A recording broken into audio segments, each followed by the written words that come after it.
Purchased on the year of our Lord, Anno Domini, October 30th, 2012, for $4.5 billion in cash and stock, Star Wars, for the first time, was given over from hand of its creator George Lucas to the megacorporation Disney.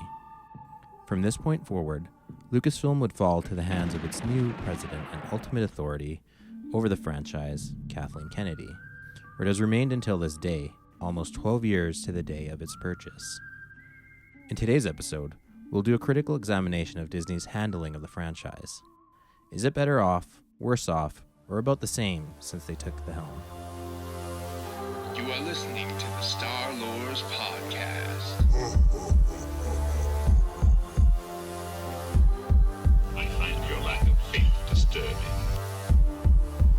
Are you stuck-up, half-witted, scruffy-looking nerf herder? But I was going into Toshi Station to pick up some power converters.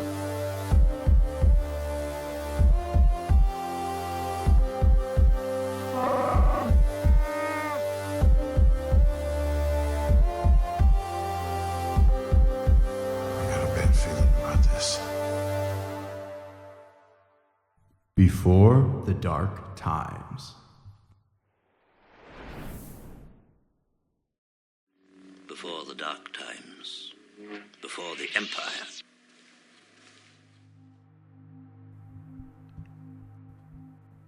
Before the purchase, Star Wars had always been active, though much of the major interest that had existed during its original release and prequel had long since diminished. Regardless, a healthy slate of books, video games, toys, and other merchandise kept interest alive, and even thriving amongst existing fans, particularly stories around the Clone Wars era. In 2008, Lucasfilm would try again to reach the cinema and television market with the release of a brand new project, an animated movie that would spin off into its own television series. Lucas himself would greenlight the Clone Wars film and entrusted Dave Filoni to lead the project, one of the few that would carry on after the Disney acquisition. While the film was met with muddling to negative reviews, the series had found a strong following. The animation style and elements appealed to both older adult audiences and fans of the sequels and prequels, but was also aimed at reinvigorating the franchise for children and a new generation of audiences. This idea to reach future generations and continue the timelessness of what Star Wars had become would ultimately be one of the critical pillars that would lead Lucas to sell his life work. The dawning realization that he was getting older. Lucas wanted Star Wars to continue after he was gone. Disney had allegedly long been seeking to purchase the intellectual property from George, which he had rebuffed many times before. However, he would soon give in and sell his creation after the aforementioned realization. A noteworthy departure was that of Lucasfilm's former chief operating officer and president, Micheline Chow, in 2012, who had served as the CFO from 1991 to 2003 and then moved to the COO/president position in April of 2003, a month prior to the release of Star Wars Episode II, Attack of the Clones. She took over after the first two prequel films had received less than stellar reactions from audiences and critical reviewers alike. But she was at the helm when the trilogy was able to turn things around with Episode III, Revenge of the Sith, which was far more well received by both fans and reviewers. It was also a commercial success with a box office revenue of $868 million, and was a much-needed rebound from the disappointing box office performance of Revenge of the Sith, which topped out at $650 million. Though it never reached the heights of The Phantom Menace, which broke the $1 billion mark, primarily due to the excitement and buzz around the release of a new Star Wars film, It did end the trilogy on a high note and reinvigorated the fan base. Chow was credited by many for keeping the Star Wars brand alive and well in the aughts, with the success of the Clone Wars animated series, continued high merchandise sale, and signing licensing deals with Disney to create and design Star Wars and Indiana Jones rides at Disneyland. Her departure then was a bit of a surprise in September of 2012 when she announced she would be leaving Lucasfilm. She gave a rather boring statement about it and was not heard from again. Though there is no evidence that there was backroom drama with Chow, many have speculated that it was strange, as she was at Lucasfilm for over 20 years and had successfully helped it navigate the tumultuous backlash from episodes 1 and 2 and retake its place in pop culture lore, only to suddenly leave and be immediately replaced by Kathleen Kennedy. And unlike Kennedy, she was not a public-facing figure in the least. To this day, it is difficult to find any interviews or writings from the former Lucasfilm president, nor was she spoken of much by the press, but perhaps she deserves more credit.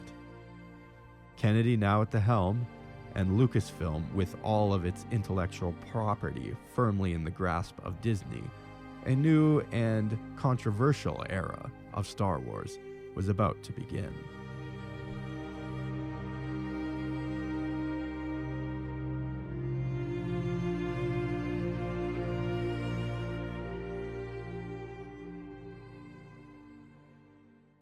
Cancelled projects. Disney was quick to cancel much of what had been previously announced and in production. The highly anticipated Star Wars 1313 was shelved and the ongoing Clone Wars was put on hiatus. Disney was going to start fresh with a clean slate to tell its own story and tie in its own projects. One accusation, not unjustified, leveled at the EU is that it was too big, unwieldy, and contradictory. Disney, at least initially, promised to create a fully synergized story across all media platforms. From comics to games to movies and TV, it was meant to be a cohesive narrative project. Similarly to 1313 was a planned television project called Star Wars Underworld that went for a gritty style and tone as the aforementioned game. But after 100 episodes had been planned by 2012, they realized how massive the budget was going to have to be in order to tell the story properly. It also found itself on the chopping block. Kathleen Kennedy said in an interview that though they couldn't use Underworld, they did pull some ideas from the episode scripts. One of those ideas turned into the feature-length film Rogue One, A Star Wars Story. And another was how Han Solo won the Millennium Falcon from Lando Calrissian. Though technically not a project that ever got off the ground, George Lucas did submit a story outline to Bob Iger for a sequel trilogy, which they ultimately decided against using. Disney has claimed they took some inspiration from Lucas's outline, but have never stated exactly what said inspiration was. Lucas himself has said in interviews and other media events that what Disney ended up going with was completely different from what he gave them. According to him, he wanted to tell a story that had a much different aesthetic to it, not unlike how the prequel trilogy was stylistically distinct from the original 3 films. But Disney wanted to go in a direction of fan service by bringing back old characters, spaceships, like the Millennium Falcon and X-Wing, and stormtroopers and so forth. Though this didn't ultimately go over well with audiences, as Disney took this idea to apply also to the script of the first film of the series, The Force Awakens, which many have observed that it appeared to almost be a carbon copy of Episode 4, A New Hope, with modern special effects. Critics had pointed this out and accused Disney of nostalgia baiting, rather than trying to be original and creative. One can't help but wonder if George Lucas's script deserved another hearing.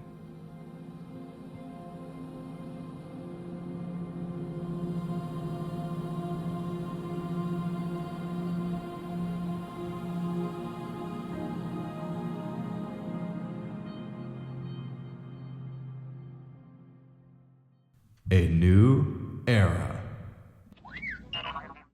Out with the old and in with the new. Immediately, Disney set out to start anew. Freezing everything in the expanded universe and categorizing it as legends, Disney was going to forge a new universe, a canon universe, in which to build their own stories. Disney was quick to disband LucasArts, the video game development arm of Lucasfilm, killing numerous projects in the process. LucasArts had a long history of stand-up titles, but the job of video game development would now be outsourced to companies like Ubisoft, which have generated a bad reputation of their own, for numerous reasons. The EU was vast, clunky, and had its own baggage. It is understandable to want to start with a clean slate and canonize some of the more popular characters and stories. But at what cost?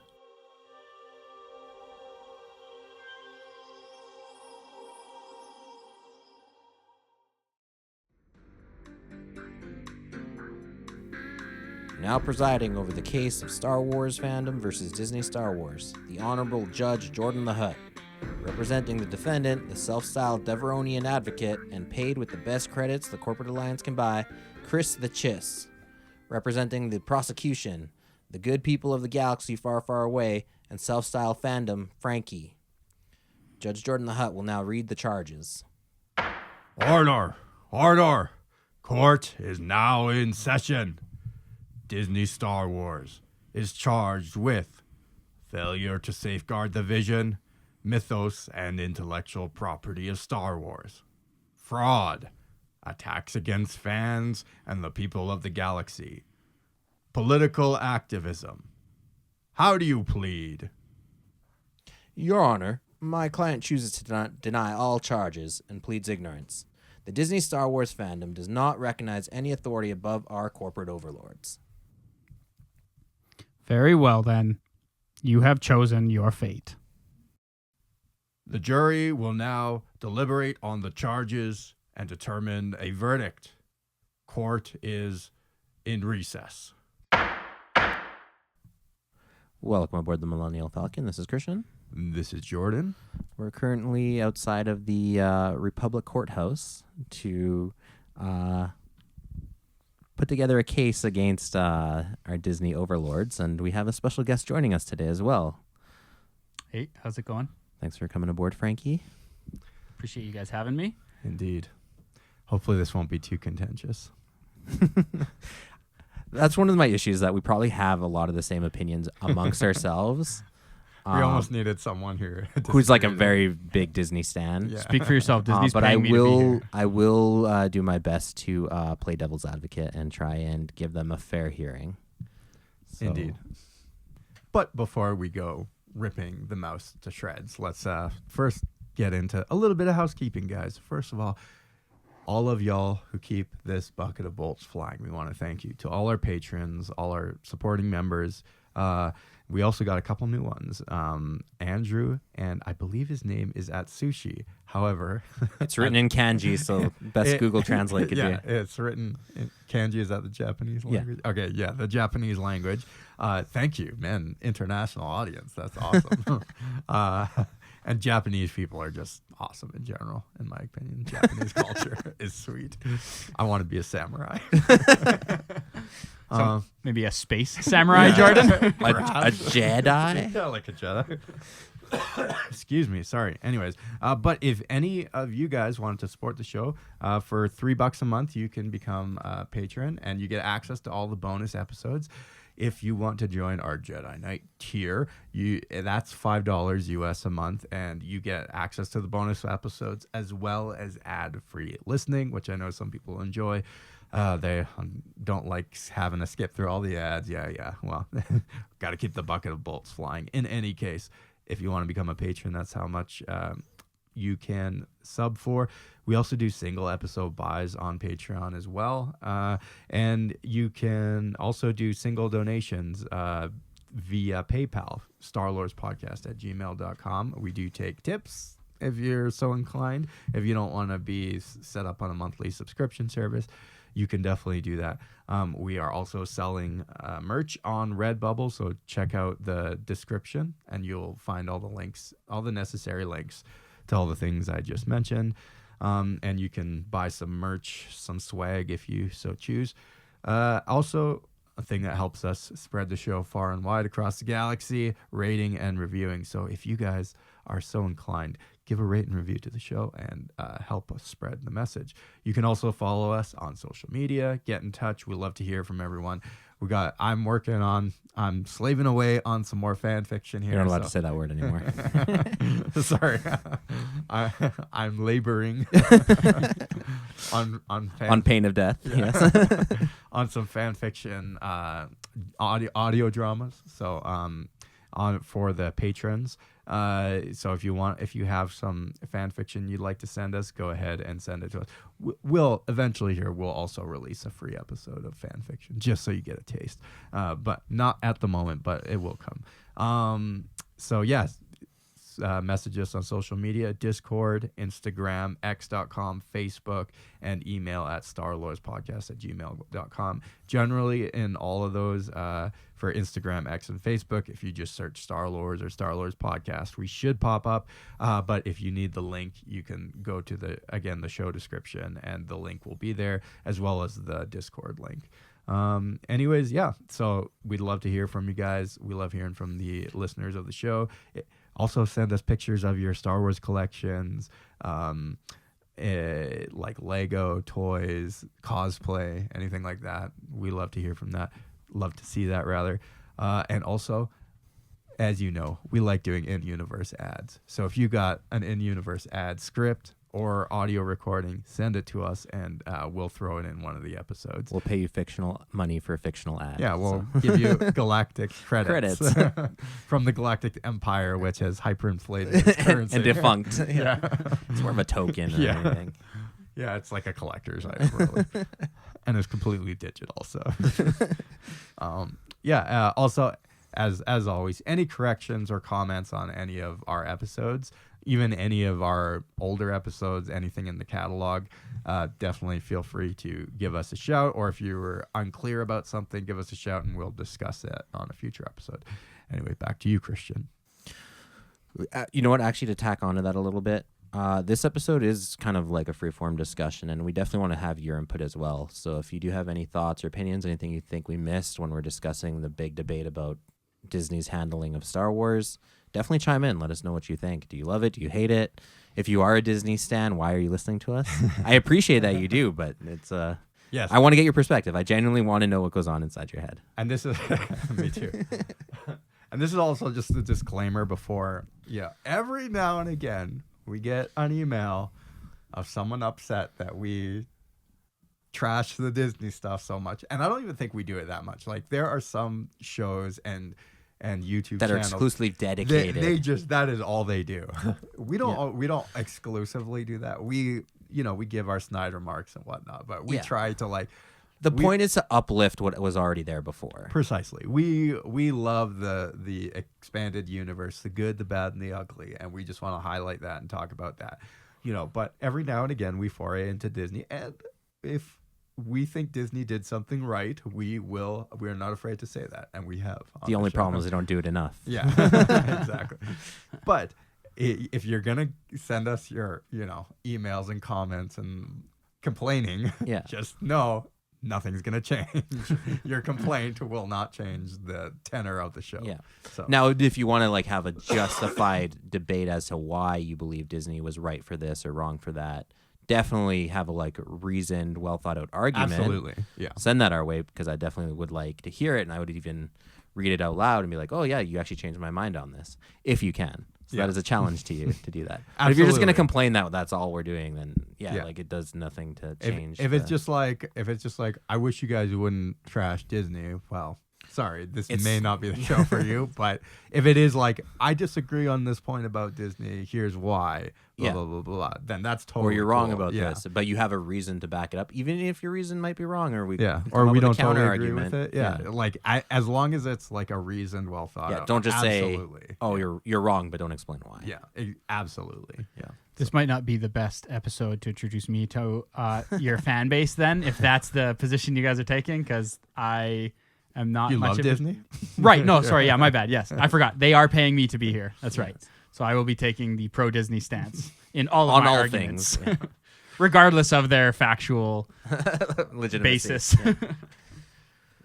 Indeed. All right, well then let's get into it. All right. I guess starting from the beginning, the whole Lucasfilm acquisition. The first biggest foray that Disney did, well, I guess right before that, wiping the slate clean, disbanding of LucasArts, canceling all the existing projects, because there were projects slated and announced to be released by Lucasfilm prior to the Disney acquisition. Whether or not those project leads knew that was coming down the pike or not, who knows? However, one of the first big things that Disney did is wipe the slate clean, which is not entirely unfounded. Some of our statements earlier about, the expanded universe being unwieldy, too big, having some bad stories, poor connections, it just comes with the territory of having so many authors and such a long history of working on something. To sort of reboot the universe and keeping the core movies is essentially what they did, is not necessarily a wrong move. The only thing is you have to back that up with what you're going to produce after, right? What you produce after should be better than what came before, if that is your intention, is to wipe the slate clean. I also appreciate that they kind of closed off the universe kind of under Legends and allowed you to keep that and even publish material under that, so that those stories don't disappear and they don't suddenly, they don't exist at all anymore. Good luck finding them. And I would also say on that note, a lot of the expanded universe / Legends materials does still make Disney money. Yeah, absolutely. Yeah. And some of the books are still like better selling than the current slate of books they got. And it's a lot of the toys, like Mara Jade toys, still outsell Rey Skywalker. Sorry. Don't apologize. But that's kind of the. I'm with you. I agree. Comes with the I'm glad, but territory. it's also like a probably a business decision too. They realized absolutely. there was like a big fan base for that stuff. Yeah. Yeah. To me, I think for me it was actually that's funny because that's one of my biggest issues with the Disney acquisition was the way in which they went about it. Felt so, just completely doing away. The issue I took was the decanonization of it, right? And I could understand the idea of like, we need to, it's not cohesive enough, right? For me, what I would have appreciated them doing a lot more would have been decanonizing the stuff that was conflicting, right? And that is arguably way more work, for sure. I was going to say, course, that's such right? a titanic Which I task. understand, but I think, doing away with characters like Mara Jade, doing away with stories like, Anakin Solo, and like that whole arc is so, I don't know. It really, as a, that's the stuff that I grew up on loving too, like it just, it left a very sour taste in my mouth. So my counter argument to that would be if Disney had meddled with it. So they're like, okay, we'll keep Mara Jade, but she's going to be a totally different character Yeah, than that's a fair what you point. understand. We're not going to transpose directly to screen what you already know. So honestly, I prefer them tying that off in a nice bow and like letting you live in that galaxy separate from what they're going to do next. That makes it actually less messy, which we'll see actually when we discuss the Clone Wars, because that's where it gets weird, Sure. that it kind of exists in both realms. Yeah, I agree. I agree with you. I'm glad they did that rather than tampering too much with the What the old existed. characters. Right. It is a bit of a shame though that like we won't ever hear any more stories about these characters anymore, as far as we know. And it would have been nice if they maybe allowed like a publishing house, like, hey, if you did want to write about Mara Jade, we can publish it under our Legends title, and it could be its own thing, right? Yeah, I almost wish they would still do that. Where I don't. No, but like you said, let someone else do it. Like, it doesn't have to be that, or get old like Anderson and other guys who have written Star Wars before who have experience with it. And, Like, let them continue. Honestly, they with could some have of those doubled their stories. profits selling canon and Legends stuff. That's what I'm Yeah. saying. Disney, Man, because while that all was going down, what was that comic book that I think it was it was Legends, wasn't it, with Cade Skywalker and that whole comic book series, that whole arc? Do you remember? Is It was Legends. but it was like No, the you're comic talking book about arc. Legacy. Legacy. Yeah, It's not That- Cade, but wasn't it Cade Skywalker? Oh, yeah. Yeah, it's Cade Skywalker. Yeah. That Legacy comic series was like one of the coolest things I read as a kid, right? And and that's like, what is that? I think it's like over 1,000 years. No, it's like 200 years. Oh, really? That's all? Yeah, it's not super Yeah, far. but like that whole storyline, like all that gone, just from one day to the next, gone. And then on top of that, when we were discussing the not gone. Sure. It exists. It's no parallel. Right, but no one's ever going to revisit it, right? And for They will all if I have intents and something to say purposes, about it. yeah, that's fair. You guys should do an entire episode on just the. Oh, we have. Yeah. Oh, Yes, Oh, multiple. don't yeah, worry. yeah. I've listened to all of them. No, but the bigger. You touched on this earlier, and it was the way they like there was, to my understanding, 1313 was actually done. And that it was literally they were touching up on it, and the actual game itself was basically a finished project, and they axed it right as all of that was going on. Like there's pre-gameplay footage of I don't know how far they were in the development cycle. Maybe they could have done a job of like not taking on any new projects, fulfilling everything that was old, and slowly transitioning rather than this like clean cut. Again, from a business perspective, I get it because they have deadlines. They're like, we got to start pumping out our products. We don't have time to sit on a development cycle of years. Because if you look at when Disney purchased Lucasfilm, and then by the time they got their first major movie out, which was going to be the flagship that was going to launch everything Disney Star Wars, like that's not a big development cycle time for the project size of what it was, right?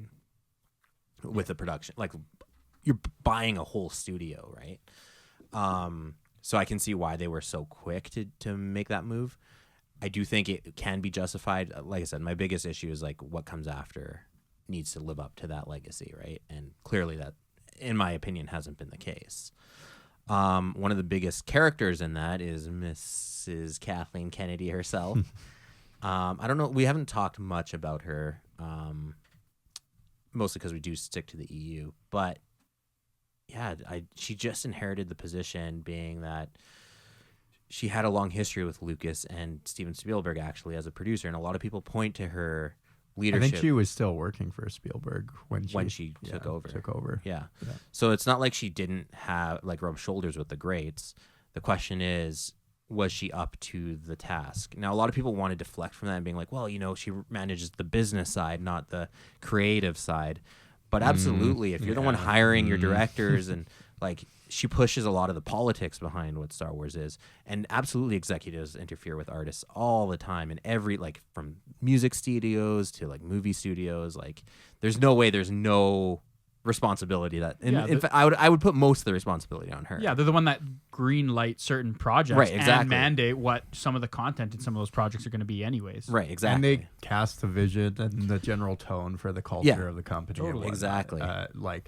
And come on, let's all be real. Like we knew as soon as we saw Kathleen Kennedy wearing a Forces female shirt, we know what the tenor of the totally. What kind of, and not to say well, no, I think it is stupid to gender the Force. the Force is not. When did they ever say the Force was a male? Yeah. That's the first question.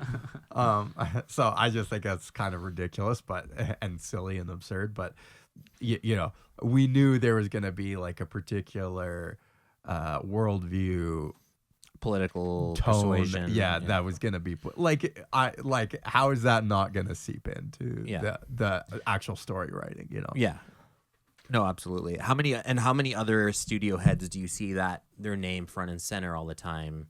Yeah. Right? Like other than Kevin Feige with Marvel, it is, which is a recent development, like people don't know who the major producers are of Fox or from like any number of studios. People know directors and they know actors.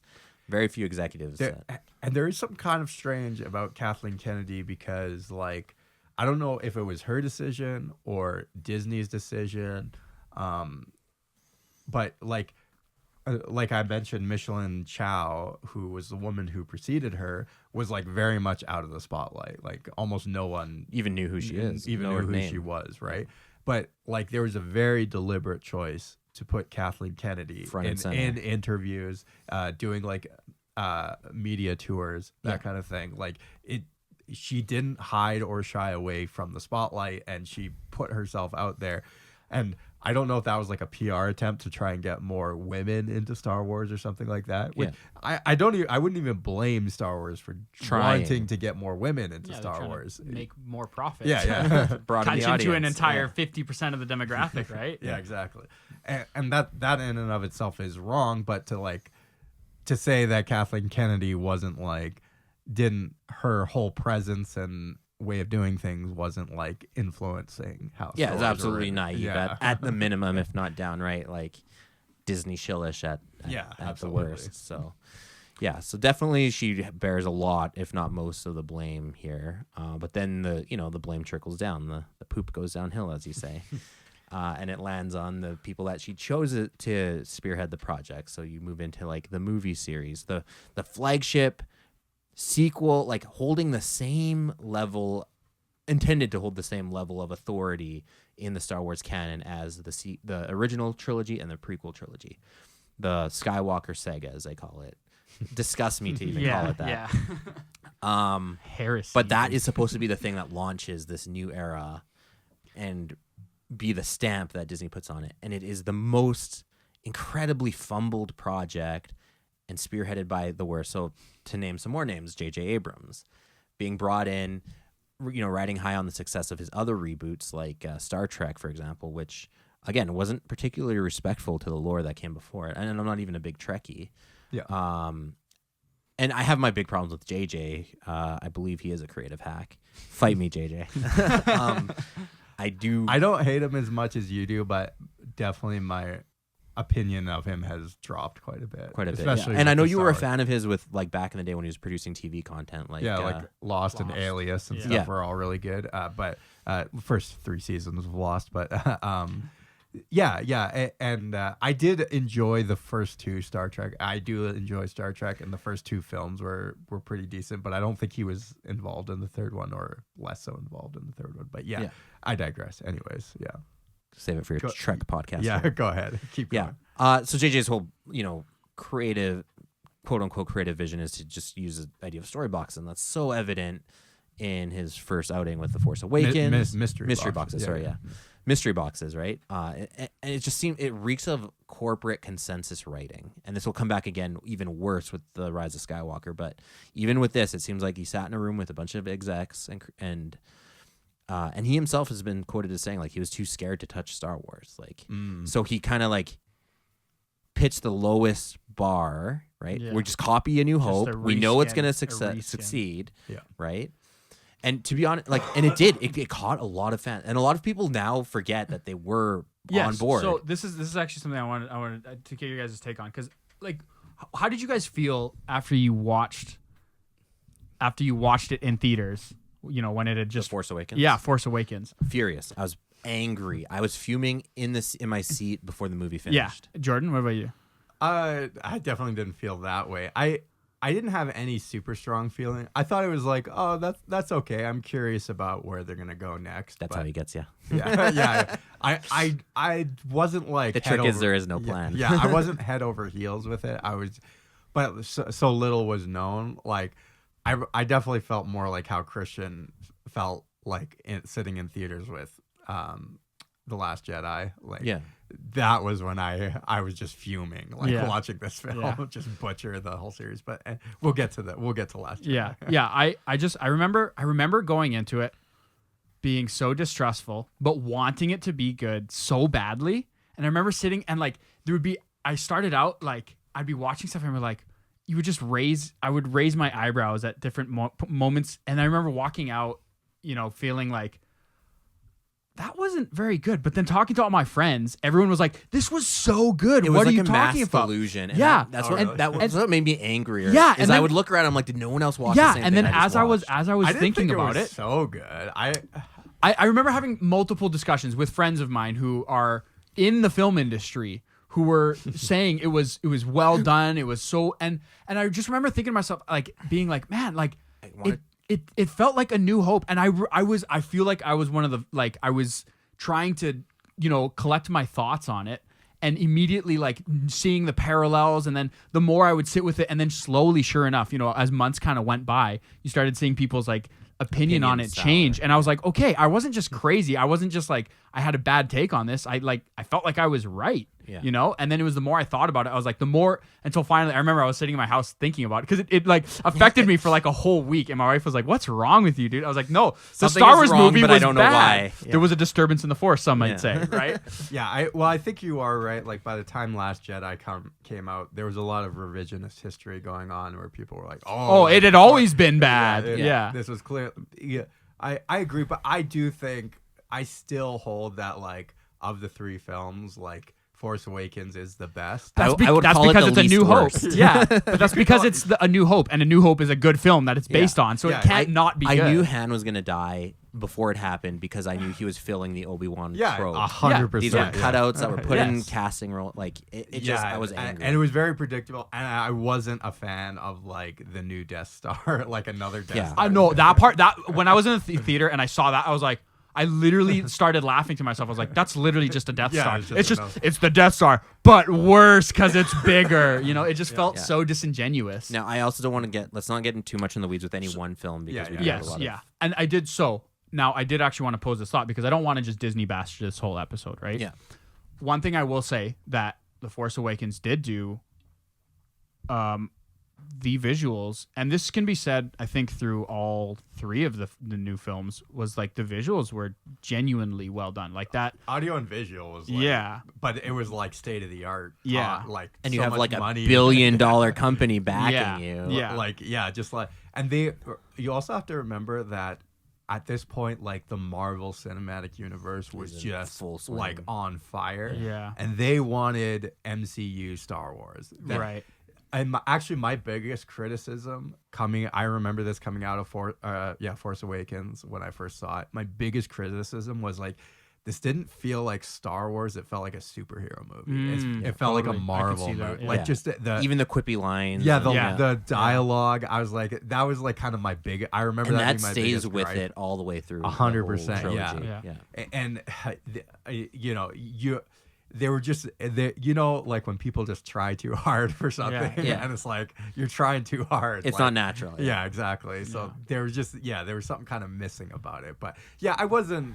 I enjoyed it when I first saw it, but I wasn't like head over heels. But yeah, I can kind of see in retrospect how people have changed their opinions. And the biggest thing with that movie, though, is that it made money. It was, by all Yeah. intents and purposes, a Financial success. financial Absolutely. and commercial success, which is all that matters. To But the same could be execs. said about like Phantom Menace. But it's all that matters to the execs. So and again, we mentioned this in the script that Phantom Menace was all because of the anticipation of Yeah. It was a huge 10 years commercial without success. Star Wars. Yeah. Of course, you're gonna do well seeing the first movie. More than right? 10 years, but yeah. Was it 10? More than 10 Yeah, between? for It was like 80 When did- 15 years. No way. 84 was, I think. No. Return of I'm Jedi. saying. Sorry, I'm 84 to saying 9. between episode 3 and episode 7. Oh yeah, no. Oh, yeah, yeah. It's like We're 10 talking from like episode. Yes. 6 to Yeah, episode yeah, episode 1. Yeah. Yeah. But it was just the anticipation of it, and you know, like they in the I remember in the trailers they didn't really give a lot away about what it was gonna be about. It was, you know, it was just kind of Kylo Ren's lightsaber. Yeah, there were these little Look at this flashes difference. of like, meme quality, like, oh, that's new, that's Yeah. something, and then a lot of kind hey, of being novel. Yeah. You remember that?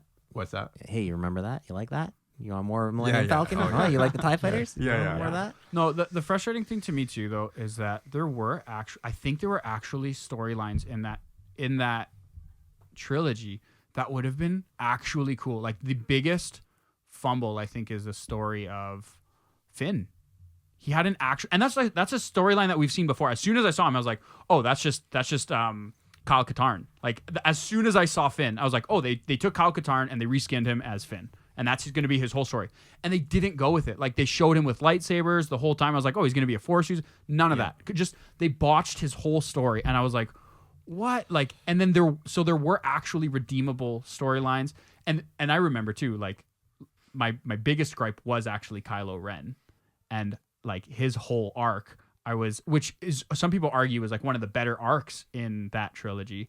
But to me, I was like, he's like the lamest bad guy ever. And I've heard the argument, which I want to actually get your guys' opinion on this, the argument that that's what actually makes his storyline cool, is that he wants so badly to be Darth Vader, but he's a bad version of Just Darth like Vader. Disney wants so badly to be Star Wars, but they just can't do it. It's poetic. It rhymes. Maybe there was something going on. Some real. They're like, playing some form- 4D chess. Deep art. Okay, sorry. Yeah, go ahead. But yeah, no, that was Yeah. that was my what's your take on that as a again? story? I don't want to get too much into the weeds. Okay, sure. On any one character, any one portrayal. I think there's elements that could make him interesting, but interesting doesn't mean good and doesn't mean it could drive the whole story, right? Like, if he's gonna play that role and doesn't evolve in that capacity, then he's not fit to be the main bad guy. Yeah. So just because something is interesting or unique doesn't necessarily mean it's good, and just because it's unique doesn't mean you can get a good story out of it or play a role. Like if he was a side character, portrayed like that, sure, why not? Who cares, right? Yeah. Like. Yeah, maybe Kylo could have been interesting, but to me it just turned into emo Ren. That was kind of the Yeah, and then has this weird come to Jesus moment, and then is suddenly in love with Rey, and then, like it just, that kiss was so awkward. Yeah, it's just it's painful. So there is one thing that he says though, kind of to bring it away from the original story, and to more broadly discuss the overall impact of Disney. Is there's a line that I think summed up that the spirit that the acquisition took, that Kylo Ren himself says. You see how I made this little segue here mentioning Kylo Ren. Yeah. Is he says in one of the movies, "The past is dead, kill it if you must." Not exactly, but yeah. Isn't that exactly? It's let the past die. Kill Oh it yeah, if you let have the to. past die, kill it if you must. And I thought that was put there intentionally as a, hey, Star Wars fans, Let it go. let it go, Yeah. and we're taking this We're in a in new charge direction. now. Yeah, and But then it's so weird that they did like so much nostalgia baiting. So yeah, exactly. We're getting mixed It's messages. like so contradictory. Like we're doing something completely different, but it's actually exactly. So the I'm gonna take you one step farther back in the big picture, because that ties up into The Last Jedi, and that's more of a Rian Johnson camp, where he took that, where he was trying to move in the opposite direction of JJ, who's like leaning hard into the nostalgia, leaning hard into what you know, and then Ryan takes it in the opposite direction, be like, let's do something totally different, let's burn it all down and start fresh. yeah. Right? And the whole problem with that is you have two directors pulling in two different directions. Is a fact Makes is it that even a more lack of an disjointed. overarching Yeah. plan. And you can even see Which Are we goes back- moving into Last Jedi now? Well, Yeah, in I a think second, so. in a Okay, second. okay, Hold- so- But hold on. Okay. But like the step back to that is it goes back to Kathleen Kennedy and the lack of vision for the entire Yeah, series for and the sure. entire No No project, cohesion, no direction. which is very clear. And the fact that anyone would deny that is insane. Yeah. And one more step farther back than that is that Lucas, when he gave up Star Wars, gave them some options of writing treatments for what a prequel or a sequel trilogy could look like, and they completely discarded it with no regard and no interest, which they have the authority to do that, but it shows the mindset of where they were at and the fact that they would discard what Lucas had left behind and then say, we're not even going to plan for what we're going to do with it is absolutely a slap in the And then face. even worse, they kind of baited everybody saying George Lucas is on board and he's given us his stories, almost alluding to this idea that these were George Lucas's stories. This is what Lucas would have wanted. And then it wasn't until later on where George was like, that's nothing at all what I had written down, Right, you know? And absolutely. I thought that was also just dishonest and not fair. And to be fair, though, like it's not a given that Lucas's version would have been better. Version would Sure, have been very sure, good. that's And true. there have been rumors that it was very odd. and Sure, strange. absolutely. But at least Like it's what he his. wanted At to- least it's his story, and that's something that I always wanted to hear was how would he have tied up all of Yeah. that? Because you did have entirely different, like, legends, story arcs. I was genuinely curious to see, like, would he have taken Luke to be? I definitely would have Jedi liked Temple. him to leak the script and let us all see and judge for ourselves what that could have been. Yeah, I do know what Lucas has said in interviews is essentially that when he made the prequel trilogy, he very intentionally wanted to do something stylistically different than the original trilogy. And he wanted it to have different plot. So like you have more like the original trilogy really is just more like a hero's journey, typical hero, and like the sort of climax of him defeating the ultimate bad guy. And it's a lot more contained in the story of the characters, whereas like the prequel trilogy is like there's a lot more political intrigue. There's a lot more things going on. Stylistically is quite different. It has kind of the bones of like a tragedy more so than like a that hero's too. journey. Right? Yeah. It's almost it's sort of Shakespearean in a way. Totally. But he did say, he has said that he wanted it to be very different, and he did want to do that with a sequel trilogy. He wanted to do a comedy. One can argue Disney did that. Yeah, like he has said things like he wanted to explore midi-chlorians a lot more, which Man, could that go would've off been the wild. rails. Could go way off the rails. Who knows what goes on in Papa George's mind?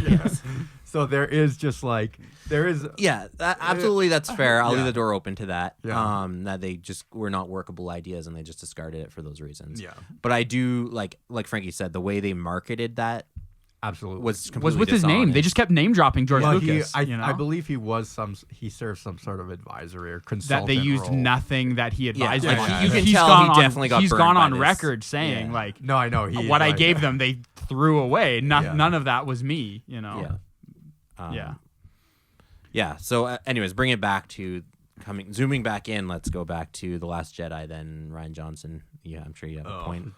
I will say, so I think it's fair to give the pros. Maybe we go pro and the con. One of the pros in that, the only thing I say redeemable, I had an absolute like disgust in my stomach while watching that movie. Okay, like just to get that out of the way. The one, especially the most grave. I think we can get into that. You know, the like watching them use weaponized warp speed. I was like, that is a universe breaking. You know, like it just putting all that aside. Okay, that shot. Again, to bring it back to the cool visuals that they gave, the shot of them using the light speed to take out that like huge massive ship was cool. super cool looking. Yeah. Okay, it was super cool looking, but that can't be justified by literally breaking The entire universe. I was like, literally, as I saw that, I was like, that's not how light speed works. Like, just. I was infuriated at that. I would say Last Jedi might have been visually like the nicest look. There was like a lot of cool shots. Yeah, totally. You know, but I like right from the get-go, like just the scene of Luke throwing the lightsaber, intentional, like, right away, intentional. And him just being like trying to make him a curmudgeon-y old man who just like does like. It just made me angry. Yeah. Like it made me angry watching it. And once again, it was intentional though. Mark Hamill having some bad current takes. He himself has said like this is not Luke Skywalker. Yeah. He pushed this back. is someone else. This is not Luke Skywalker. And I think that was actually a fair thing that I think he tried to prep people, but nobody was listening. Yeah. But it was also it also, and again, I know like Force Awakens wasn't that great of a movie, but it almost seemed like Rian Johnson was like intentionally disrespecting Force Awakens with The Last Jedi, dude, by like saying, we're not doing anything with and that. then he gets the same back from JJ when he tries to course correct him. And then it's a pissing match between directors. Even like the scene of his new Jedi temple burning and like them like all of that is intentional in the visuals of what the idea there is being being put forward, right? And he's speaking directly to the fan base when he's doing it. Yeah. Now, for my one positive boon to Mr. Johnson is I do agree that because JJ leaned too hard on the nostalgia bait, that Star Wars should have tried something new, and this was the opportunity to try something different. Now, does that mean torch everything down? So that Absolutely not. Yeah, that was going to be one of the things that I put in the pro kind of cons, and it was going to be a question I raised to you guys, was this idea of like, okay, to give credit, to give the devil its due, he tried something new. Now, how he tried it in my books was increasingly, I think, disrespectful, honestly. Yeah. But what do you say to that idea that like he tried something new?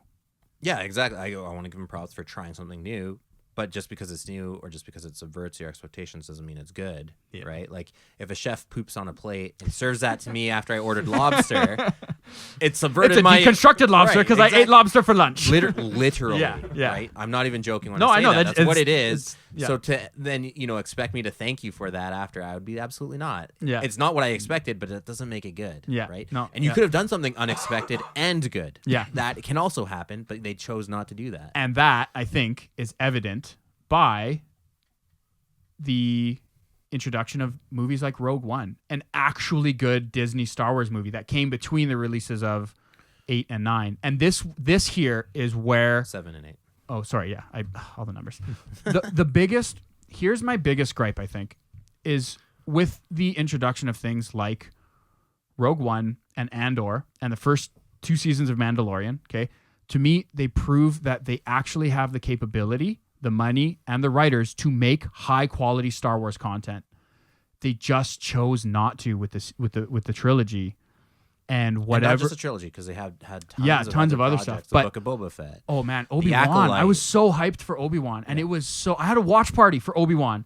And all my friends were like, "Why did you bring us over to watch this trash?" I was like, "I'm sorry I brought you here to see this. This is terrible." This is embarrassing for me. Yeah, literally. And it's like it wasn't until at the end of Obi-Wan, I was like, "Man, they've really killed this thing." They've beaten the horse dead. And the problem with those glimpses of hope is that they pop up. Even I got a little excited after Rogue One. I'm like, Rogue One was sick, dude. maybe Rogue The One Last Jedi was will so be good. good, Yeah, because yeah. I liked Rogue One. Rogue and One I'm like, was so okay, maybe good. the first one was just a misstep. They had some trouble getting out of the gate. Maybe the next one will be okay. And that's what they do. They string people along. They keep the fans just on the edge of like, have things changed? Are things going to be different next time? And the answer is absolutely not. Yeah. Yeah. It is funny, like, the things that, like, fans, like, really latch on to, like, Baby Yoda, stuff like that really gets, like, a big hit with the fans. And, Yeah. like, they probably never even thought that was going to be, like, a huge... What takes off. Yeah. What takes off. But, yeah, it is almost the stuff that they, like, try so hard, and it's just like, man, this is, like, not good. No one Yeah. wants your porks. Yeah. Yeah. In any Literally, no one wanted the Porgs. case- yeah. Most yeah, returned oh my- toy oh. of that year was Star Wars toys that year. Yeah. Oh, just terrible. Yeah, like the blue. I felt like I did feel like, Force Awakens was lazy. Last Jedi was like disrespectful. Yeah, totally, 100%, You know? 100%. And it just felt like it wasn't lazy. It seemed like you put a lot of work into making it just awful. Yeah. It was intentionally awful. Yeah, yeah. yes. And it was just like almost like postmodern Star Wars or something. That's exactly what it was. That's Yeah. exactly what it was. Yeah. Totally. And I don't know. I know we can beat that dead horse, but should we move on to Rise of Skywalker? Yes. Okay. Absolutely. Just again, movie by consensus. JJ is absolutely known to not be able to stick landings. So why they would ever bring him back to try and do that is once again a problem with Kathleen. There's also a lot of drama in the pre-production of this film and some of the production as well with Colin Trevorrow. And, Yeah, and the changing of of the directors, writers. Yeah, halfway writers. through twice. the failed Twice, right? Or once. I'm surprised they even got it out when they did. And maybe they should have waited a couple more years to work on it. But yeah, there was like just leading up to it already. The box office had already shown between the two films, episode 7 and 8. Had received. There's a precipitous decline in the box office between those two films. Yeah, they knew they were losing people. And They're like, we have to kind of get this back somehow, and what are we gonna do? And bring back JJ because he's the one that made the first one so successful. yeah, which he didn't. He was just riding the anticipation. Absolutely. And this one, the episode 9, did even worse. It was actually the worst commercial film of the 3. And so for me, I think just quickly touching back, because we actually didn't even touch over to me, the disrespect of the original beloved characters, right? And you see that we touched on it kind of loosely with Luke throwing the lightsaber over, and even the way his there's a really funny song. I'm just going to plug this real quick. Even though I don't know these guys or whatever, there's a funny song called My Childhood Died. And it's this like metalcore song where he's just ripping into Star Wars Disney saying my childhood died when Luke Skywalker died and I didn't, or when Han Solo died and I didn't cry. Just like all these it's a really funny song. It's worth checking out, and they have a lyric version so you can actually understand what the guy's saying. But yeah, it was just this. And that carried forward to, I will say too, we didn't even touch on Leia, and Leia, like what they did to Leia was absolutely reprehensible, honestly. Space Mary Poppins. Yeah, dude, like that whole scene, you're just like, what the heck? But the most cringe scene ever. And to bring it back to Last Jedi, that whole story was just, and you could see the disjointed, you could see the multiple rewrites, you could see the change in director halfway through. Like it was so clearly, there's so many things, like dropping bombs in space, like B-52 bombers. That's kind of like what they were going for. The whole casino scene, dude. I was like, what happened here? Like space Las Vegas, like that was wild. Rose Tico. And again, like there could have been interesting stories. I get what they're trying to be like. Things are gray and war profiteering is bad. You could have written cool stories around those concepts, but they didn't. They just shoehorned it in to get the make a political message, as opposed to, because that could actually be a cool, like that's one of the things people do say. Star Wars has always been political, and yes, it actually, I would argue it has been, right? Like it's just been done well before. Exactly. You can have those takes. You can have cool and maybe even takes that you don't agree with. Yeah, for sure. But do it well. And I think that's what everybody was saying. It's like, we don't care about, we just want it good. just make it good. And they didn't. Yeah. So going back to Rise of Skywalker, my first reaction to this film was like, I almost just laughed. I thought it was kind of hilarious. Comical. It was comically bad. It was just like, I was like, oh, this is just a dumpster fire, because they all know that like the whole project is just, so they're just like throwing stuff, scrambling. I was and my expectations were like so low at that point. Yeah. By the time that film came out, I was just like, you already burned. I'm literally watching this for the podcast, so we can review it on the podcast. Yeah, I know. And that was I would not have given them any money. It was laughably. I did not watch The Last Jedi in theaters because I was already so burnt from the first one that I'm like, I'm not giving you money. Yeah. I didn't hate it as much as Last Jedi personally, but it was just very disjointed, like a very disjointed kind of like schizophrenic film. It was just all over the place, and like it didn't really wrap up many of the characters very well, if at all. And one thing of the whole trilogy that I think did a misstep by Disney was actually going, like we've talked about in the nostalgia bait, but was really going too hard in the paint on the old characters and trying to like bring them back.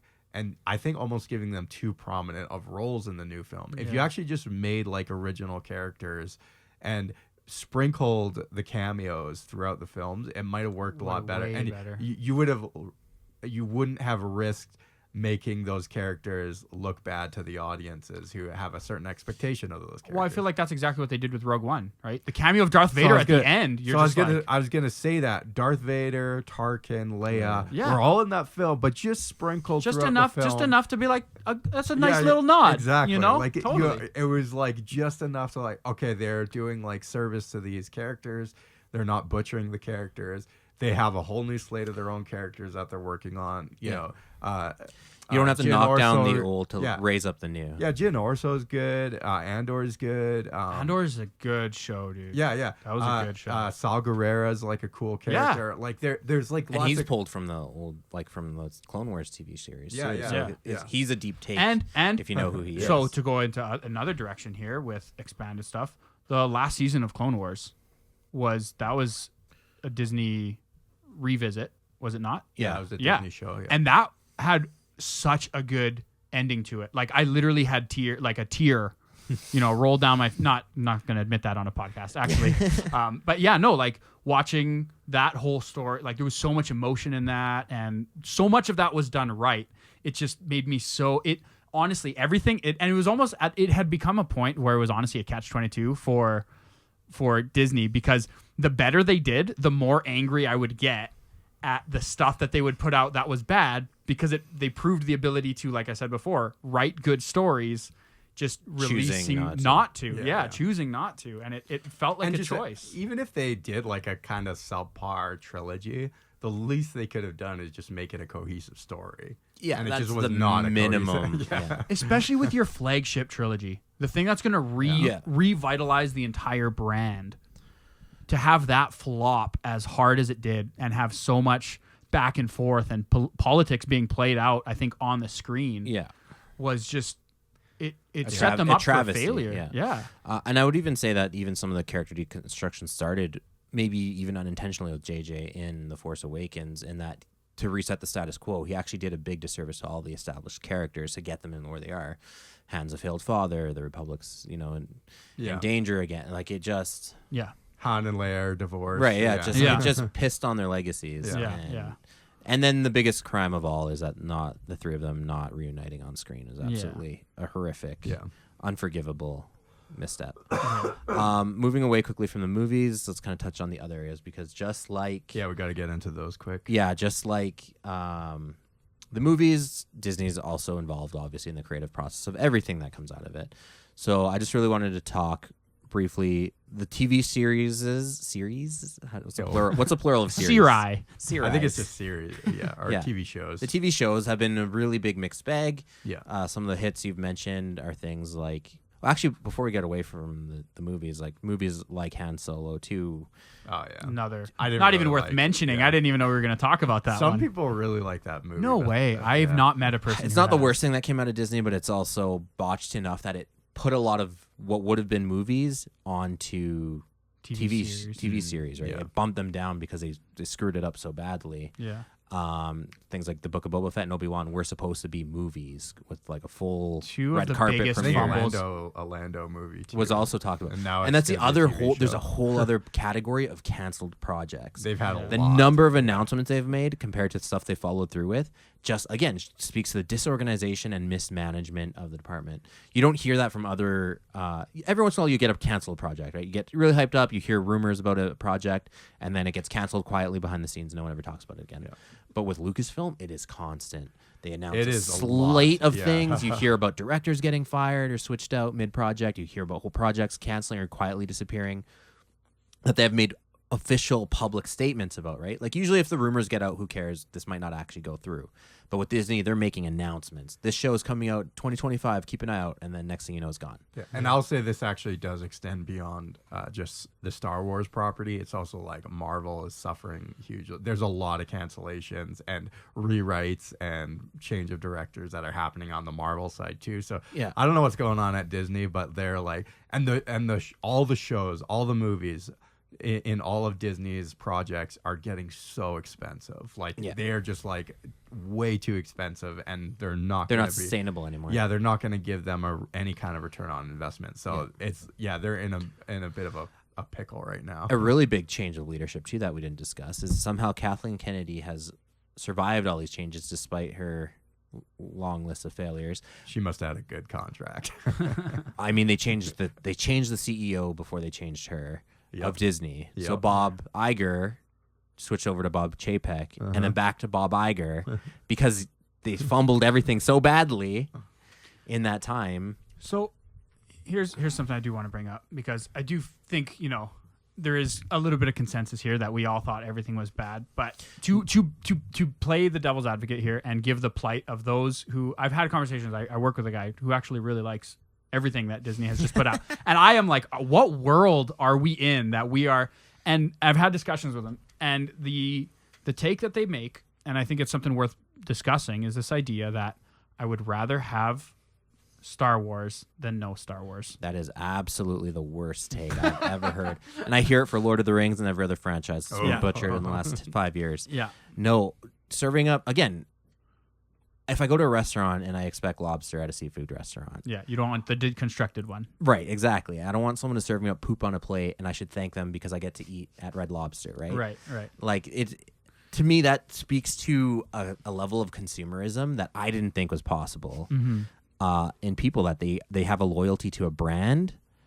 It doesn't matter if the brand is good. Right. It's a loyalty to the brand. And that comes from like the iPhone generation. That comes from people who get marketed to and are like susceptible to marketing. And so, again, they don't care that it's not good. They just care they want more of it. That's not like, in what world is that good take, right? Yeah, Like, oh, you know, I know this food is really not healthy, but I just want more of it, right? Yeah. Like, that's not a sustainable way to live. It will get you sick. Yeah. You will eventually die from it. Yeah, I think they've just sullied the legacy of it. Yeah. Of the Yeah. good, of all the great memories we had, you know. And, you know, to be fair, like the prequel trilogies, Had their yeah, missteps. they had their issues too. And, but there is something like criminal about what Disney has done. Yeah. I think that is not on the same level as what Lucas did with the prequels, you know. Yeah. Like they just did violence to this to this They hurt the brand. Yeah, no, honestly. 100%. And this is, to me, like, yeah, I agree with all that. Again, I'm not saying I'm making, No, but you are forwarding a take I've heard on the internet. Even Yes. today, I saw it on one of a comment thread. Yeah. We're like, well, at least we're getting more of it. I'm like, you want more poop? yeah, That's what you want. At least we're getting more poop. yeah. Poop on me more. It's just disgusting. Yeah, and because the take I always had on that was literally, and I've said this to people, I was like, no, if this is what I was being served, no, I did not want more. I did not want more Star Wars. But there is also something, and another take I've heard was from someone else saying, well, you know what? I grew up with Star Wars, and I grew up on the prequel trilogy as my introduction to Star Wars. Whereas, you know, the blowback that the prequel trilogy Yeah, had, from the OG from people. the OG trilogy, Yeah. you know, and everybody being like, oh, with time heals all wounds. And, you know, and it was what the take primarily was this, that, well, at least my kids, I got to bring my kids to Star Wars in the theater, and they came out liking the movies. They didn't care about how disjointed the story was and blah, blah, blah, blah, blah. They saw Rey 'cause with the they're kids. lightsaber. Yeah, they saw Rey with the lightsaber, and they thought that was super, super cool. And yeah, I'm curious to hear you guys' takes on that as well, because Yeah, I I'll thought save my take to the end. I thought The Phantom Menace was great when I watched it when I was like 10 years old. And I didn't see any issues with it until I grew up and got a little more sophisticated taste. And I was like, oh, there's some... I still enjoy The Phantom Menace, but Yeah. there's some clear like problems with it, you know. Yeah. Again, children will like anything. Like, Yeah, it's easy to... that's not, to me, an argument for what. Again, are you serving the your children quality. fast food, right? Right. Kids love sugar. If I pump them full of sugar every day, they will love me.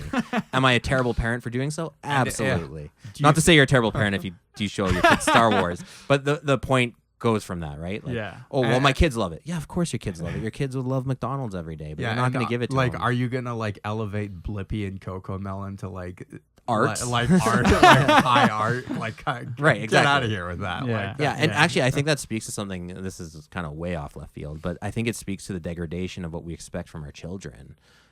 Books like The Hobbit were written for kids. Yeah. Now it's like above adult fiction, Yeah. right? Like Yeah. people today don't appreciate Chronicles of Narnia, right exactly. children's Peop- stories. People like the you know, now it's like a cardboard book with like big letter sentences. yeah, Right? Like our expectations for our kids should be higher. right. You should be angry at Disney for feeding your kids slop, right? And expecting you to pay them for it. Right, exactly. Okay, let's quickly move on to the shows. Quick mention Yeah. on the shows. and then So the video very, games. very split. Some of the Clone Wars stuff has always been hit and miss, even before Disney. True. That trend continues till after. Things like the Bad Batch are kind of like more in the forgettable camp. They weren't actively hostile to Star Wars fans, but they also didn't really add anything. Didn't land. They didn't yeah. need to exist. Didn't even need to exist. There are like outright atrocious shows, like that show that got canceled. Was it? It was about the Squadron Fighters. I forget what it's called. I don't even remember. There Yeah. was going to be an X-wing show, but No, it wasn't X-Wing. It was something like Rebel Squadron or something like Okay. that. But it had like one season. I haven't even seen it. And I haven't seen it. I I didn't even know it. kiboshed. It was so bad. It had no following Yeah. at all. Crazy. And then you have some good ones that came out of it. Like you said, the first 2 seasons of Mandalorian. Not the best television that's ever existed, but still felt like Star Wars. It felt like someone it had respected. the spirit. It had the spirit Yeah. of Star Wars, and I think that's the main thing Disney lacks. They don't have the spirit of Star Wars behind it. I think it is corporate. It's being pushed not from somebody who likes or even cares about Star Wars. Yeah. And I've gotten this as feedback from people before, being like, "Why do you care? Why do you care so much?" I'm like, I don't know why I care, but I do, and it makes me mad. Right? And what they're doing makes me mad. So leave me alone. But I do care. They're vandalizing. I mean, art. just we don't like. You got to be careful who you talk about it with, right? Because some people don't care, so we don't have to shove it down their throats. How bad? no. You listen to me. Yeah. Guy for at like the bus- for like a guy week. at the bus stop. My poor wife, you guys, my poor wife. For like Yeah. a week after I was like viscerally sad after I watched. I can't remember what project it was, but I was like, it's just Because you watch the vandalism of art, and that's the biggest problem. And even George Lucas speaks to that as well. Anyways, the TV shows. Yeah, and you have horrific missteps like both Obi-Wan Kenobi and the Book of Boba Fett, both high-level EU characters. those would have been that slam dunks. They bank Yeah. on this nostalgia and goodwill of fans like us Yeah. from the Yep. past. Yeah. Hey, this is Obi-Wan, man. Young Obi-Wan. Hey, Yeah. this is Boba Fett. He's back from Would the have been dead. such a, and those would have been easy stories to get somebody who knows the stories, knows the characters, And to do a good job and to with do a it. good job And with they it. just And they absolute chose. It was a fumbles. conscious Yeah. choice to not. Now, again, another name I'm going to drop here is Dave Filoni. Oh yeah. My- I want to get to Dave Filoni. Okay. My opinion on him has soured quite a bit Me in too. recent times. Same. He was like propped up as like the successor of Lucas. He's one of the few like creatives that survived the Disney purge after its purchase, and even bringing back his vision with Rebels and Clone Wars. However, I think he's gotten more credit than maybe he deserves, and I believe something he's always been bad about is that he inserts what he wants to tell at the cost of what other people have come before him. Yeah. And I don't think that's respectful to your peers. And even before, if you guys look into it, a lot of people have done like a lot of good work on like doing a Breakdowns. retrospective of the Clone Wars, even before Disney. Yeah. And he broke a lot of lore. Yeah, And Absolutely. he was doing it a lot. And he had, I can't remember this guy, something son, I think he was like a lore master for Lucasfilms, because he knew like all of the lore, and he was supposed to be like consulted. Yeah. And like clearly a lot of times he was not, or disregarded. Yeah, his advice was disregarded by Filoni. Yeah. Because Filoni wanted to tell his stories, and he didn't want to. And he didn't care about what Yeah. other people had put before him. And again, that shows the same level of disrespect for Yeah. the previous artists that came before you. Yeah. Right. He does have some good stuff. Absolutely. Yeah. And that's where the credit comes in, is like, okay, he does get what Star Wars is. And I definitely Yeah. would rather have him than anyone else at Yeah, Lucasfilm and that right was now. yeah. But then you start, beating it at horse. Ahsoka was a terrible misstep as a TV Yeah. series because he's so hyper fixated on his characters Yeah. that he does it at the cost of other opportunities and other stories, right? No. Ahsoka's now my favorite character in the world, and I'm going to tell all my stories about her, right? Yeah. Interestingly enough, might be an upcoming episode.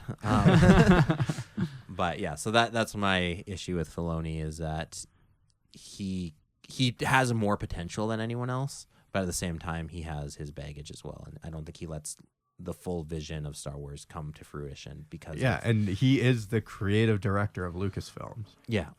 So he's like probably the top guy next to Kathleen Kennedy, maybe Jon Favreau. I don't know who's higher on the totem pole there, but Kennedy is like the no, I know Yeah. Kennedy's the Yeah, I highest. I think but, Favreau's over Filoni. yeah, maybe, I don't know. But he's the creative director, Yes, so he yeah. picks like the creative direction of Star Wars. Yeah. Yeah. And he's he's just been responsible. putting out slop, just straight slop, Yeah. and it's like, dude, get it together, man. Like Yeah. he does not deserve the credit he has. I think he But needs you know to be what? taken down a peg. Right, and that is exactly the what you've seen even as far back as the original Clone Wars series. Some episodes are absolutely fantastic and hit it out of the 100%, park. Other episodes are like, what is this? What? Why? Why are we going on a droid Right. excursion? Yeah, and you can see exactly that with things like Boba Fett, Ahsoka, and Obi-Wan versus things like the first seasons of Mandalorian. Yeah. Or the conclusion of the Clone Wars series was really good as well. It right? was, So it's this hit and miss dichotomy all over the Yeah. television screen. Yeah. Anyways, Well, hang on. I want to visit that real quick, because couldn't the argument be made that George Lucas also had hits and miss? Like, Yeah, absolutely. you know, Attack of the Clones, right? Now, And you know what? now I have a hot take on Attack of the Clones. I actually really enjoy the Geonosis battle. I think it's super That's not cool. a hot take. A lot of people agree. Oh, really? Including Okay. myself. Right. Okay. But it's I That's don't the think only reason to watch that movie. and actually no, okay. So sorry. Here's my hot take. The sand line is actually a good line, but we can get into that another. We can get into that another that time. is Okay. we will a have little too that is a spicy. hot Yeah, take. yeah, no, that is a hot take, and I have a whole. We have to explain that. That deserves an entire explanation. But, anyways, yeah, Lucas has also had his missteps. So is it fair to hold someone to say that everything that like in a Filoni case? Because I can say Filoni has had more successes than misses. Yeah, Or sorry. I would disagree with Sorry, that. no. Not more success. He's had successes and not all misses, I guess is the fair way of putting that, sure. right?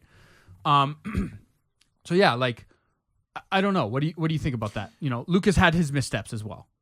Yeah, but I think maybe some people, I know it's like Lucas's like child, you know, so like there's a feeling like he should dominate the entire story, and probably he shouldn't if you want.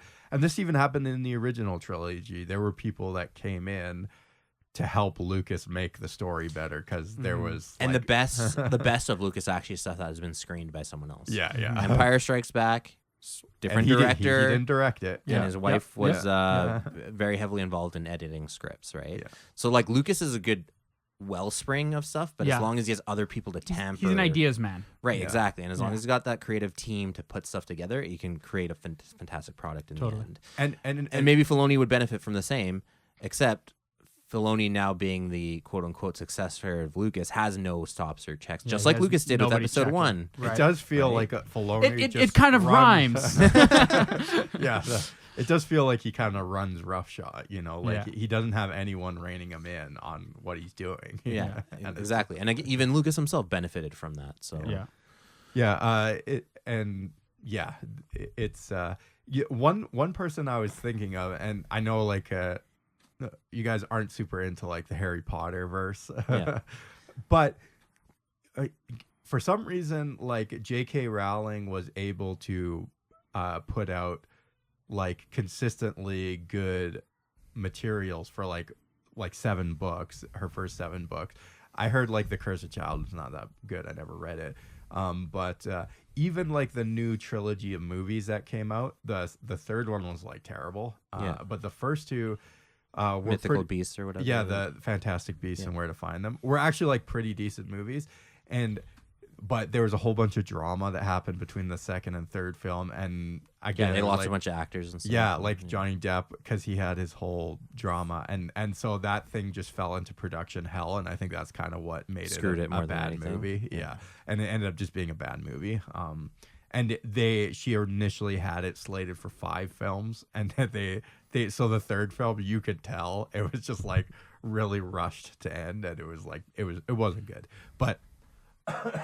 In any case, it is like some people can like make consistently good products that's like internally coherent. But like for Star Wars, it seems like such a struggle. And so extreme, right? Like Yeah. this is so awful. I never want it again, and Yeah. this is the best thing I've ever seen, and I want more. Yeah. I don't know If you what were it is. middling and like, okay, like it's not the best thing I've ever seen, but at least it's consistently Yeah. good. Right? That's hilarious. Anyways, I like jumping into the other like video games, books. Oh, man, Well, that's a whole toys. nother. Before we get away from the screen, I do want to touch on all those. But really quick, and I guess tied into that is the whole High Republic, because kind of like the Clone Wars, it's a multimedia campaign. Yeah. High Republic, I think conceptually could have been good, but the creatives that they've assigned to the project are not not good creatives, and obviously very politically and ideologically driven. That obviously taints all their work, and then their inability to separate their work from themselves, right? Yeah. It seems just like a pride project for any one of them to like, oh, my name's on a Star Wars book. Yeah, totally. But there's no actual like interest in the universe and how it operates and that kind of thing. And that goes across from the books to the comics to their TV show that was absolutely terrible, The Acolyte. Yeah. Yeah, it's just that whole thing is just a muddled mess that just really speaks to, and it doesn't have a strong following. There are radical fans, don't get me wrong, but they're a very small minority compared. Again, the guy I work with, and I'm like, what world are we living on that we are in such different places? He's a Yeah. genuine Acolyte fan. And I was again, like, how? How? Like the premise of the High Republic, I absolutely can get behind. yeah, I no, love the it's- style. that's a and cool the story. general That's a story. That's a cool thing to tell, Yeah, or a cool era to tell. And general, Yeah, like the totally. general setup is actually interesting too, but they just fumble it so badly. There's just no interest in pursuing it at all. Yeah.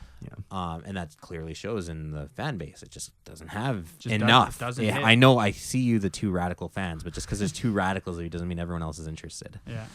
And that actually brings me to another major misstep of the entire company of Disney. Once again, is its war with its fan base. Yeah. It's absolutely insane as a marketing tactic, and this keeps coming up where you have directors, you have actors, you have writers, executives, active hostility towards their own fan base, calling them every slur. You know, you're It's racist, terrible. you're homophobic, you're this, that, you're the other. people who like, and this is what I'm saying. They fundamentally don't understand. Like they don't even like Star Wars. We actually like it. So when someone comes up to you and says like, "Why do you care?" Doesn't matter why I care. Give me something I'm going to give you money for. You know, like Absolutely, and it comes from the sense of entitlement where they will belittle you as a fan, and then turn around and complain that they're not making money on it and that you should do more to pay for their product. And I'm like, absolutely, you pooped on a plate. Yeah. I'm not giving you money for that. Yeah. And I think it's actually wretched and despicable how the company has literally warred with its own fandom. Oh yeah, I think we've mentioned this a couple times in previous episodes, but yeah, it's just like the disrespect against the fan base. And yeah, of course there are legitimately toxic fans who are just like nasty and like you know, maybe do like send, like if you're sending like death threats to a DM of like a creator, that's not okay. That's like, and it's just stupid. It's just don't do that. Do something. You need to do something better with your time. Quick way to get on an FBI watch list. Yeah, but that if you are a well-known creator involved in anything prominent, you're gonna get death threat. Like that's just comes with. I'm sorry, comes with the territory. That comes with the territory. Yeah. And like you just have to accept that is not all the fan base. It's not nearly a majority. It's a very small minority of the. And then to elevate that to be to play it out to be as if it is the entire fan base in that light. Base with that that's what's unfair. It's gross. You know? Yeah.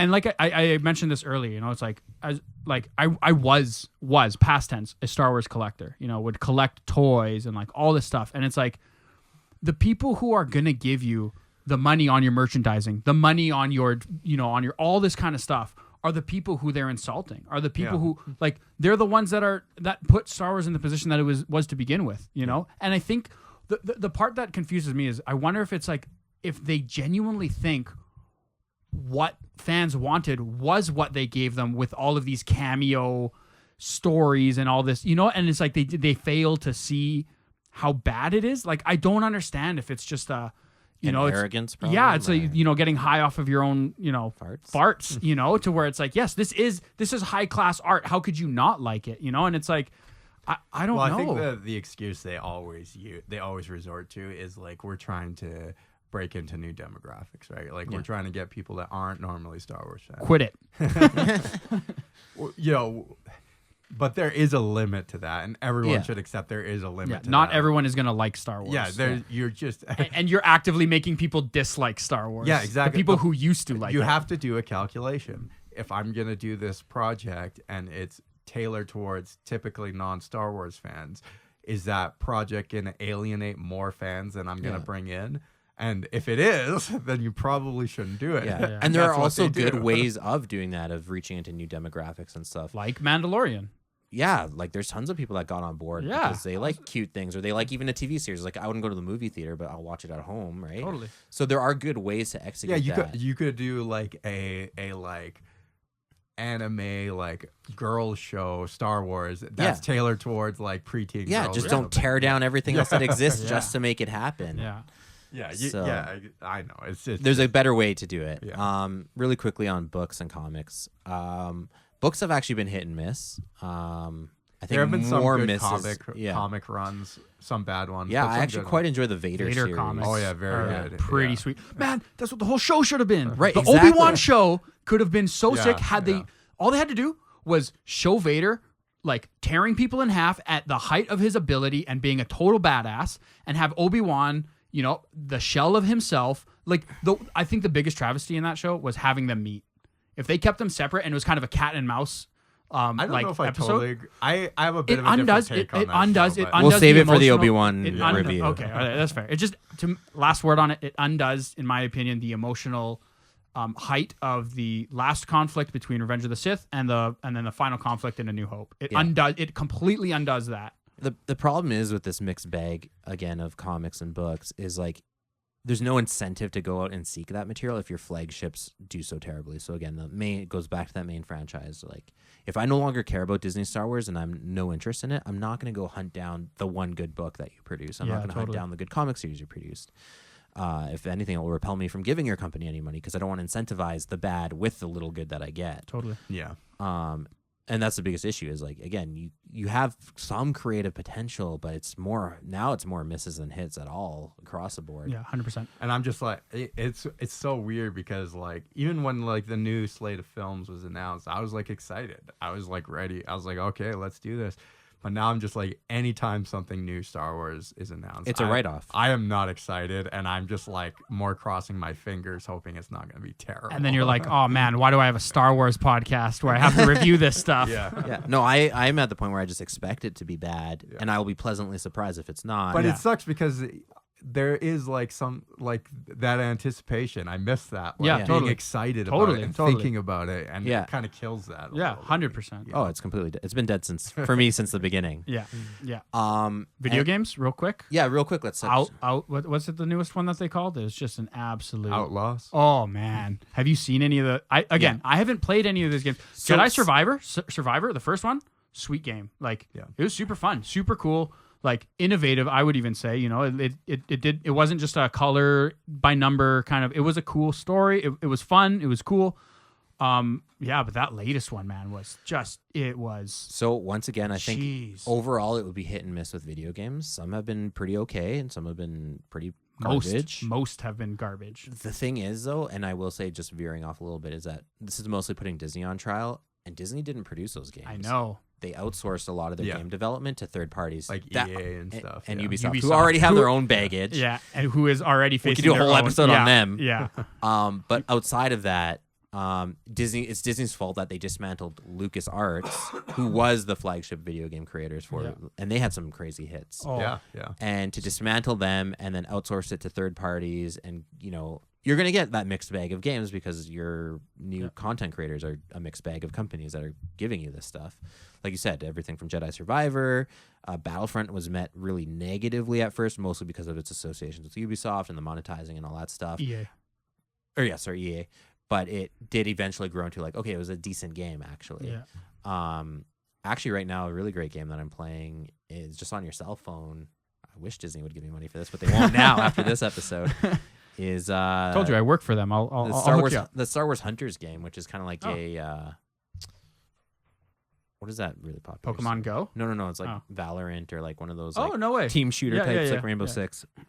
It's called a hero shooter. Hero shooter. Yeah. Yeah. It's actually pretty fun. Like I play it on my phone all the time. Oh, that's cool. It's just like a time wasting game that I can pick it out of my Fire pocket. So again, like really mixed slate, but that speaks more to the number of companies that are involved. You could get anything from like the worst game you've ever played to something that's actually pretty good. Yeah, they're just dealing out licenses. Right, basically. exactly. Yeah. They're a license dealer, a broker. Yeah. But again, like LucasArts was pretty good. I love almost all the LucasArts games. Like, Yeah. they There's a just lot of- I dismantled. can't think of you a know. game that LucasArts did that I was like, that was a terrible game. There's a couple Yeah. that Like- weren't that like- good. You like probably what? just didn't even play them. Yeah. It's so bad they just got buried. Yeah.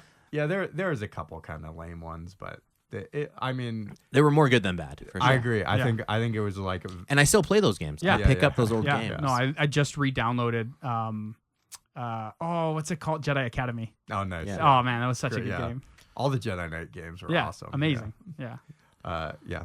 Anyways, anything else? Yeah, and then just the final point I want to touch on is merchandising. There's not a lot to say here, only that, like Star Wars has been a merchandising juggernaut, even from the beginning. That is how Star Wars became popular, was through its merchandising, not even through the movies. That's what made George Lucas his money. In terms of quality, like, there's some cool stuff out there. Nothing's really changed in that regard, but the biggest thing you can point to is, again, that failure of that flagship to drive merchandising sales, right? Like, toys are always going to be toys. There's some cool ones. Even I pick up the odd thing here and there. But without the incentive of wanting to give Disney my money, without the incentive it of just a good kills it. story to buy anything of the new, Yeah, I don't it buy kills any it. new character anything, right? Yeah. If I pick something up, it's something from Darth Vader. It's something Yeah. from an old classic Stormtrooper or Clone Yeah. Trooper. And I'm not buying... A strange thing probably most people will notice if you go through the toy aisles is that a lot of the Star Wars toys are like It's all the old stuff. Yeah. Yeah, 'cause it's the only thing that sells. It's Yeah. like there's still even like I've mentioned before, like Mara Jade toys are being Yeah. sold, and it's like she was never even on film. Yeah. And you don't have any Rey toys or Finn toys. It's just like I don't want your porgs, Kathleen. yeah, exactly. So that I think that says something to just where the market is, right? Like people like the toys of the older characters, Totally, but they don't totally. seem to be totally Buying into the new stuff. Yeah. Absolutely. So yeah, if anything, the merchandising serves more of a barometer as to where the fandom is, right? Like toys are always going to be toys. It's kind of cool, even the classic throwback toys that they've created that are kind of like the original Kenner line, right? Yeah, they are cool. I think it's kind of baity, but if people like them and they sell, Yeah. and it's again, it speaks to that nostalgia that people still feel for the old stuff. But beyond that, any kind of final closing thoughts? No, I think we should put Disney on trial.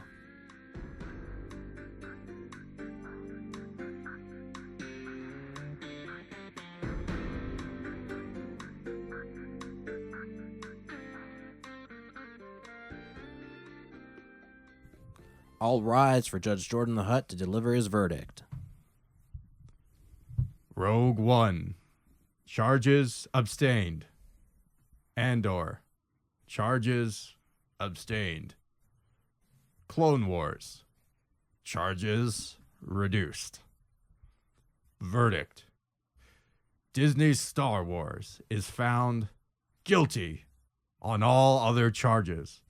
I will not, however, pass sentencing, as I believe that it is up to the free market and the fandom to decide your fate. May the Force have mercy on your souls, and may the era of better leadership, better creativity, and better storytelling find this franchise soon. Or may it be left in peace in the hearts of minds of those who enjoy it.